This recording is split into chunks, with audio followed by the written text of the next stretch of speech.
Story 1. I've always been the kind of person who loves getting free stuff off Craigslist. Furniture, kitchenware, even a few unopened packs of LED bulbs. People give away the weirdest things for free. So when I moved into my first apartment after college, I knew exactly where to look. I was scrolling through the free section when I found it. Lightly used gray couch. No rips, no stains. Free if picked up today. There was a single photo, and it looked perfect. Big enough to lie down on, soft-looking, clean, like something from IKEA. The address was about 20 minutes from me. The person had even included a little note under the post. Don't knock. Door will be open. Just take it. 3B. At the time, I figured, hey, maybe someone moved out in a rush. People ghost leases all the time. But looking back, that line, don't knock, door will be open. I should have known something was wrong. It was an old 3-story apartment building. Red brick. Half the windows looked vacant. The kind of place where you're not sure if it's falling apart or just quiet. I parked in the small gravel lot out back. There were no security cameras, no lights, just a staircase leading up to the 3rd floor. I remember climbing those creaky steps, feeling like I was being watched. But I brushed it off. Just nerves, I told myself. Apartment 3B was exactly as promised. The door was cracked open. I knocked anyway. Hello, I'm here for the couch. No answer. I pushed the door open slowly. It was dim inside. The only light came from a window with the blinds half twisted. The place was empty except for the couch, sitting dead center in the living room.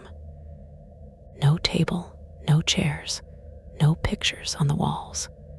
Just the couch and a faint, lingering smell, like dust and something slightly metallic. I should have turned around right there, but I didn't. I texted the Craigslist number. Hey, just got to 3B taking the couch. Thanks. No response. Still, I figured they were busy. Or maybe they just didn't want to talk. I grabbed the couch and started dragging it toward the door. It wasn't heavy, just awkward. One of the legs scraped the wood floor, making a long screech that echoed weirdly. As I pulled it into the hallway, I glanced back into the empty apartment. I swear the shadows looked different, like someone had been standing in the corner, but no one was there. I got the couch into my van and drove home fast, not even buckling my seatbelt. I set the couch up in my living room, proud of the free score. But within an hour, my dog, Marley, started growling at it. She'd sit across the room and just stare. Low growl in her throat, tail stiff, ears twitching. I told her to stop, nudged her with my foot, even threw her treat near it, but she wouldn't go near the couch. That night, I dreamed I was back in that apartment, not standing, lying. I was flat on my back on the couch. The blinds were open just enough to let in streetlight, and behind me, I could hear breathing, deep, wet breaths. I couldn't move, couldn't turn around, couldn't scream. When I woke up, Marley was sitting at my bedroom door, staring into the dark living room like something was still in there. 2 days later, I decided to clean the couch more thoroughly. When I lifted the cushions, I saw a zipper underneath, probably to access the support frame. I opened it just to check. There was a small plastic bag stuffed deep inside. Inside the bag was a single Polaroid photo. A man tied to a chair, duct tape over his mouth, eyes wide, terrified. photo was time-stamped, 3 days before I picked up the couch. There was a second photo.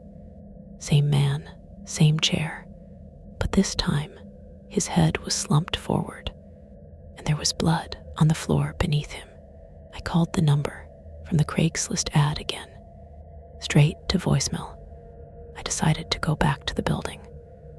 I know, stupid, but I needed answers. I needed to see if 3B was even still open. When I got there, the door was padlocked shut, the kind of lock maintenance uses. I knocked on the neighbor's door, 3C. An old woman answered, face pinched, suspicious. "Sorry to bother you," I said. "I came here a few days ago to pick up a couch from 3B, just wondering if..." "You what?" she cut in. "You were inside 3B." I nodded. "Yeah, it was unlocked, so..." She shook her head slowly. "Honey, no one's lived there since February. There was a man. He was renting it out. Ran some kind of sketchy moving business. Always people coming and going." She lowered her voice. "They found someone dead in there, tied to a chair. Said it was a Craigslist robbery gone wrong. But the guy who did it, he disappeared." My stomach dropped. Police cleared out the place a few months ago. It's been locked ever since. I tried to explain what I saw, the couch, the ad, the photos, but she just closed the door. That night, I received a call from a blocked number. When I answered, I heard static, then a whisper, "Do you like it?" Then silence. I dumped the couch the next morning, hauled it straight to a landfill, and left it there. But the dreams didn't stop. Every night, I'm back in that room, lying still, unable to move. The breathing behind me never ends. And when I wake up, sometimes I think I can still hear it. I got a couch for free, but I think someone else came with it. Story 2. I never should have answered that Craigslist ad. But when you're broke, working 2 jobs, and your rent's due in 2 days, logic takes a back seat to desperation. The listing was simple. Night watch needed, $500 for 5 hours. Start at midnight. No experience required. No name, no company, just an address. And a phone number. It sounded sketchy as hell, but at the time, it felt like a miracle. The place was in the industrial district, the kind of area where the streetlights buzz louder than the traffic. Empty warehouses, crumbling bricks, graffiti everywhere. I double-checked the address twice to make sure I had the right building. It was this massive, 2-story structure that looked like it hadn't been touched in years. Every window was blacked out. The metal door was painted red and slightly dented. I was about to turn back when a man opened the door. No greeting, no smile. Tall, thin, wearing a long black coat despite the heat. "You're here for the watch shift?" he asked. I nodded slowly. "Come in, I'll show you where to sit." That was it. No waiver, no explanation, no job description. Just come in. And I did. He led me down a long hallway to a wide, empty room.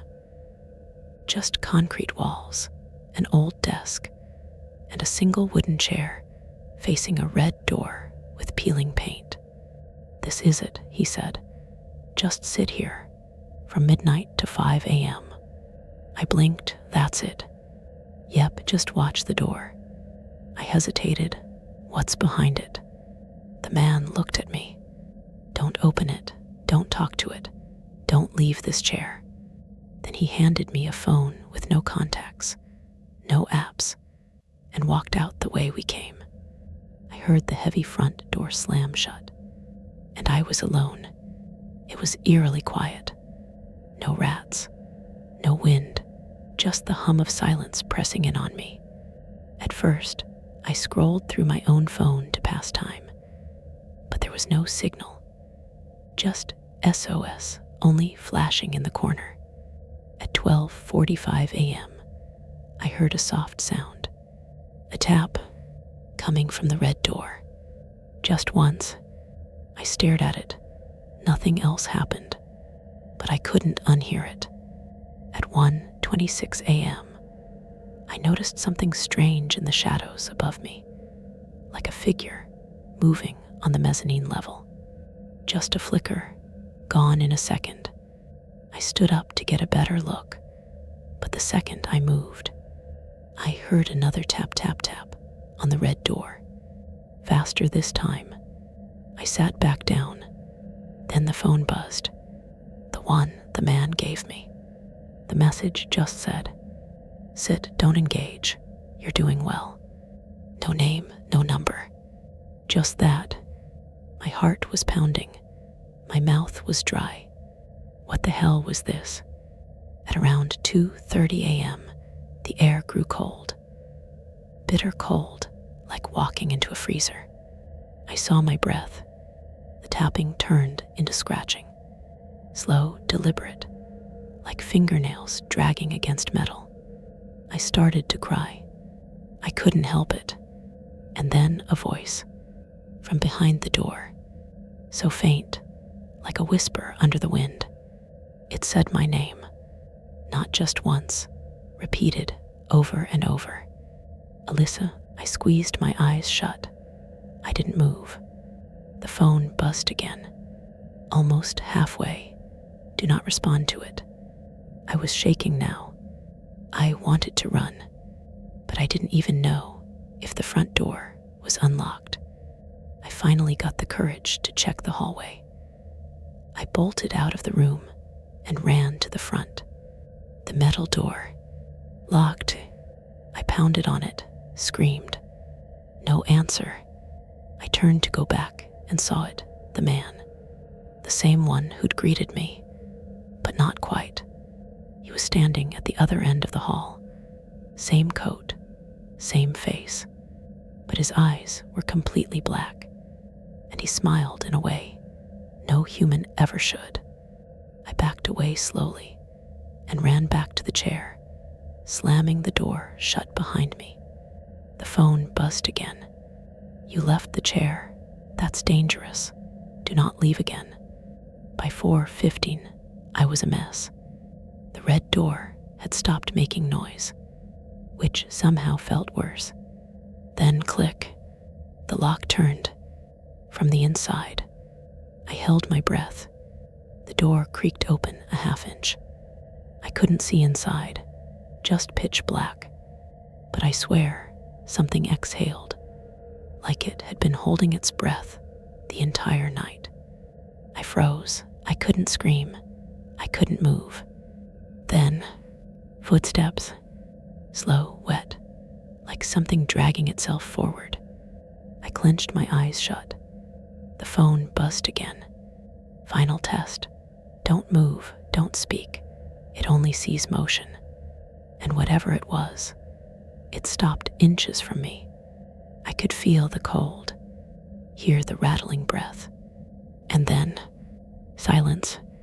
At 5:00 a.m. sharp, the lights flicked on. The red door was shut again. The man walked in the same as before. No black eyes, no smile. "You did good," he said. "Not many make it to the end." I wanted to scream at him, demand an explanation, but I was too tired, too broken. He handed me an envelope. "Your payment. You're free to go." I walked out into the sunlight, feeling like I had aged 10 years. I tried to call the number on the ad again. Disconnected. I searched the warehouse address online. It wasn't listed anywhere. No business registry, no photos. It was like it didn't exist. But sometimes, when I close my eyes, I hear scratching. I hear it say my name. And I wonder, was the money even real? Or did I leave something behind that night and bring something else back with me? Some doors stay closed for a reason, and some things should never be watched. Story 3. I've done some weird Craigslist gigs in college. Pet sitting for a woman who kept tarantulas. Pretending to be someone's boyfriend for a family dinner. Once, I got paid to test out noise-canceling headphones for 6 hours. But this one still haunts me. It read, $200.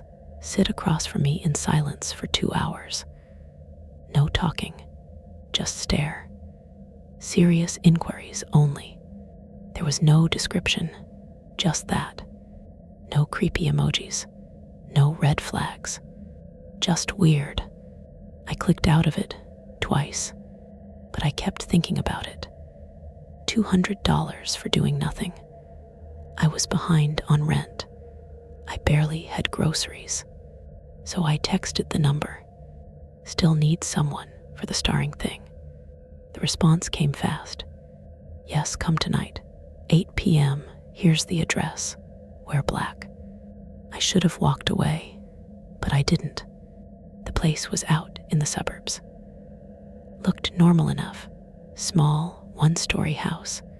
Plastic flamingos in the yard. Wind chimes clinking on the porch. He answered the door exactly at 8. Middle-aged guy, glasses, cardigan, like someone's quiet uncle. You're on time, he said. That's good. The living room was empty, except for 2 identical wooden chairs, placed directly across from each other. Between them sat an old grandfather clock, ticking softly. I'll sit here, he said, taking the chair nearest the window. You sit there, and I just sit. Yes, do not talk, do not stand, do not look away. Then he turned the clock face toward us. We begin now. At first, it was just awkward. I stared, he stared, the clock ticked. Every few minutes, his eyes would blink. But otherwise, he didn't move, not an inch. I kept thinking, this has to be some kind of performance art thing. Then he started crying. Not loudly, not shaking, just tears rolling down his cheeks as his face stayed blank. I didn't know if I should say something, but I remembered no talking. So I just sat there and watched him cry. Around 40 minutes in, the tears stopped. Then came the smile. It started slowly, the corners of his mouth twitching up, but his eyes stayed dead. And then the smile widened, like too wide. His lips stretched so far, it looked painful. But still, he didn't blink. He just kept smiling. Then came the sound, a low, rattling hum, almost like he was growling, but from deep in his throat. And still, I didn't move. The room was cold. The air felt thick, like I was breathing in fog. At some point, I noticed something in the reflection of the clock's glass face. His shadow, it wasn't moving like him. It was twitching, pulsing. The shape was wrong, taller, too thin, like his arms hung too low. But when I blinked, it was normal again. I started sweating. I tried to look away, just for a second, to break the spell. But the second I did, he screamed, loud, animalistic. He didn't move. His mouth stayed smiling, but the sound that came out was wrong, like a pig being slaughtered, a dying engine, 100 voices all at once. I almost fell off the chair, but the clock kept ticking, and he kept staring, like it never happened. The longer I stared at him, the less human he looked. His skin started shifting, like something was crawling under it. His pupils dilated until his eyes were black. I couldn't breathe, and still horrible smile. I looked at the clock. 1 hour, 53 minutes, 7 minutes to go. His nose started bleeding. His hands were twitching now. The air was vibrating, like the sound of silence had become a scream. And then something happened I can't explain.